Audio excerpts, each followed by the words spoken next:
نبی پاک صاحب الالاق سید عالم صلی اللہ علیہ وسلم نے فرمایا کہ ایک شخص رات کو ارادہ کر کے سویا تھا کہ سویرے تہجد پڑھوں گا۔ ایک تو وہ ہے جس کا ارادہ ہی کوئی نہیں، فجر پڑھنے کا بھی ارادہ ہی نہیں، سرے سے پروگرام ہی نہیں۔ اس کو پتا چل گیا کہ ڈاکٹر نے کہا تھا 7-8 گھنٹے سونا ہے، تو اب وہ ٹائم دیکھ رہا ہے 2 بجے سو رہا ہوں، 10 بجے اٹھ جاؤں گا۔ اس کی بیچ میں نیند ہے، صحت ہے، ڈاکٹر کی تنبیہ ہے، پر فجر تو شامل ہی نہیں۔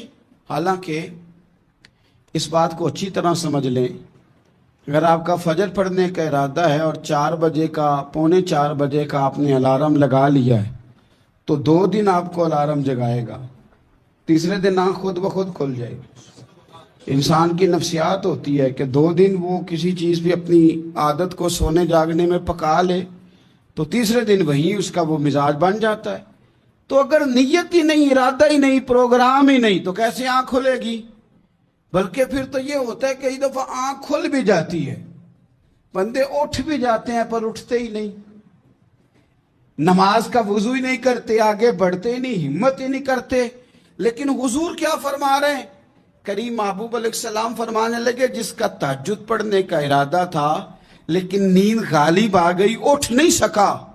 حضور فرماتے ہیں نیند تو اب اس نے پوری کر ہی لی ہے نا، پر ارادہ تھا تہجد پڑھنے کا۔ تو محبوب فرماتے ہیں نیند رب کی طرف سے صدقہ ہو گئی اور تہجد کا بھی اللہ نے ثواب عطا فرما دیا۔ ارادے صاف کرے، پکے کرے، نیتیں کھری رکھے، نیت صاف رکھے، اخلاص پیدا کرے، تو پھر تو گھر میں بیٹھے بیٹھے بڑی نیکیوں کا ثواب ملتا ہے۔ پھر تو اپنے گھر کے اندر موجود رہنے پر بھی اسے بڑے بڑے لمبے سفروں کا ثواب ملتا ہے۔ حضرت انس بن مالک رضی اللہ تعالیٰ عنہ فرماتے ہیں ہم تبوک سے واپس آ رہے تھے تو نبی پاک علیہ السلام نے فرمایا ہمارے کچھ بھائی ہیں بھائی جو بیٹھے مدینے میں ہیں، پر ہم نے جو گھاٹی بھی طے کی، جو سفر بھی طے کیا، وہ ہمارے ساتھ ہی تھے۔ بیٹھے کہاں ہیں؟ مدینے میں، پر ہم نے جتنا سفر طے کیا وہ ساتھ ہی تھے۔ حضرت انس بن مالک کہتے ہیں ہمارے تو کان کھڑے ہو گئے کہ بیٹھے بھی گھر ہیں اور ہمارے ساتھ ہیں۔ تو حضور سید عالم علیہ السلام نے پھر بات کو کھولا اور فرمایا وہ جان بوجھ کے نہیں بیٹھے رہے، ارادہ ان کا پکا تھا ہمارے ساتھ آنے کا، لیکن کسی مجبوری کی وجہ سے نہیں آ سکے، کوئی بیماری نے آ لیا تو نہیں آ سکے، چونکہ وہ مجبوری کی وجہ سے نہیں آ سکے، آ نہیں سکے، لیکن رب کریم نے ہم جس سفر سے گزرے ہیں اس کا اجر انہیں عطا فرمایا ہے۔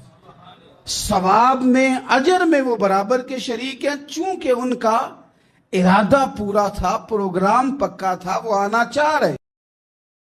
اقامت نماز، اور نماز کے جہاں اور بہت سارے فوائد ہیں وہاں یہ بھی ارشاد فرمایا کہ ان الصلاۃ تنہا عن الفحشاء والمنکر، فرمایا بے شک نماز منع کرتی ہے بے حیائی سے اور برے کاموں سے۔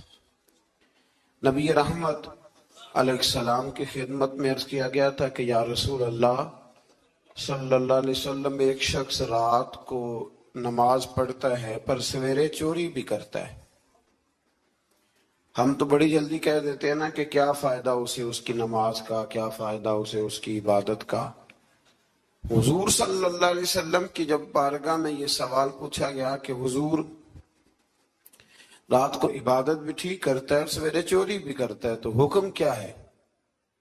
تو حضور علیہ السلام نے فرمایا اگر وہ پابندی سے نماز پڑھتا رہا نا تو اس کی نماز اس سے چوری چھڑوا دے گی،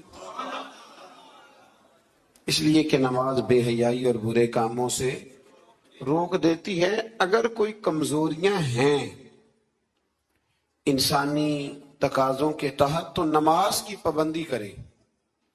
اگر آپ نماز کے پابند ہو گئے نا، کچھ وقت لگے گا تو پھر وہ بھی ساری کمزوریاں اللہ دور فرما دے گا۔ شرط یہ ہے کہ اس کو پابندی کے ساتھ پڑھتے رہیں۔ کچھ دوست کہتے ہیں نماز میں دل نہیں لگتا، تو میں نے کہا نہ بھی لگے تو پھر بھی پڑھے۔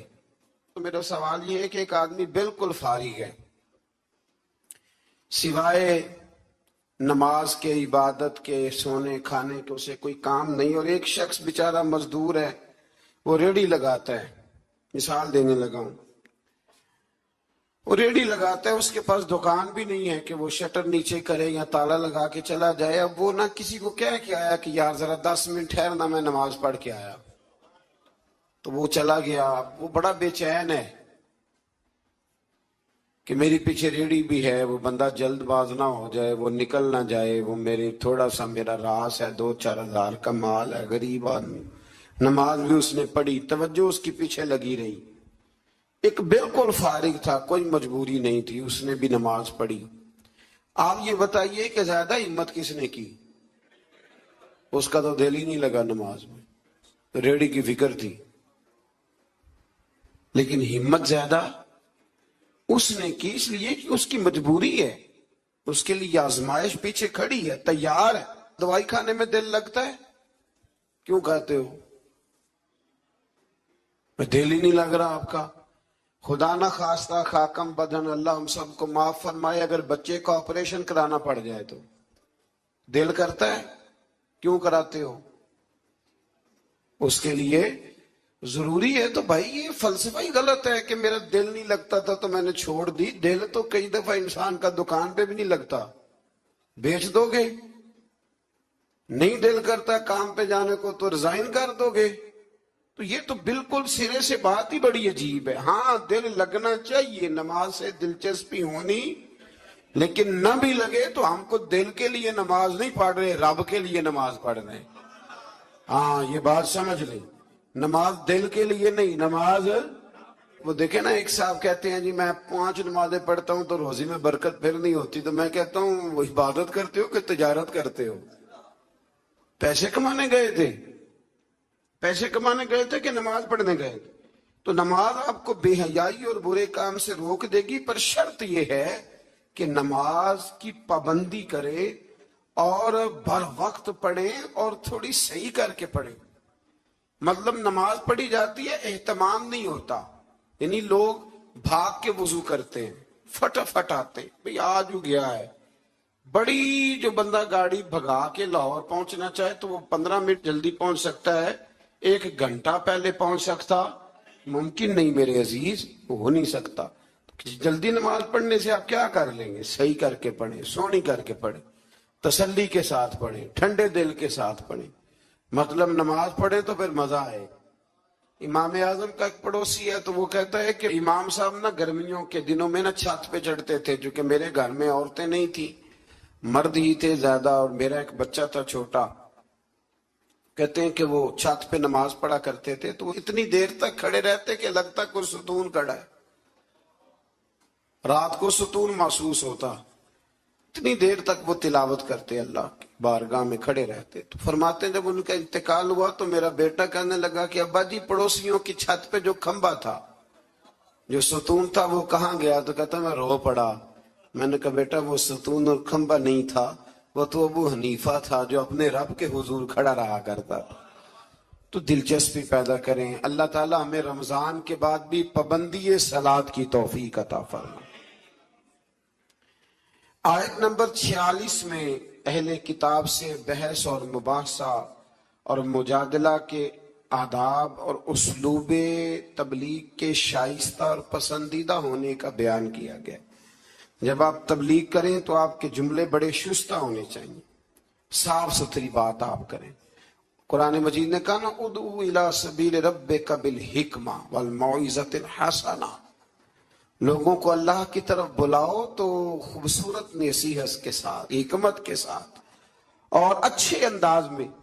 اب تو اللہ تعالیٰ معاف کرے، کبھی کبھی سوچ میں پڑ جاتے ہیں کہ یہ مطلب کیا ہو رہا ہے. یعنی اب مولوی کے نام کے نیچے لکھا ہے فنی مولوی، مولوی کے نام کے نیچے لکھا ہے، اور اس کو دیکھنے والوں کی تعداد لاکھوں میں ہوتی ہے، کہتے ہیں یہ مولوی فنی ہے. بھئی آپ تھوڑا سمجھیں، مسجد میں تو جو آدمی زیادہ ہنستا ہے اس کی قبر میں اندھیرا ہوتا ہے.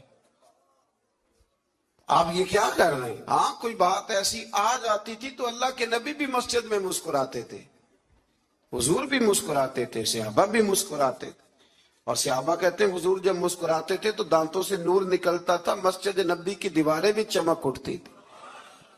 لیکن یہ مطلب مولوی کو اس لیے بلانا کہ وہ لطیفے سنائے گا، وہ طنز و مزاح کی بات کرے گا، تو آپ نے کیا فرق رکھا مسجد میں، اللہ کے گھر میں اور دیگر جگہوں پہ؟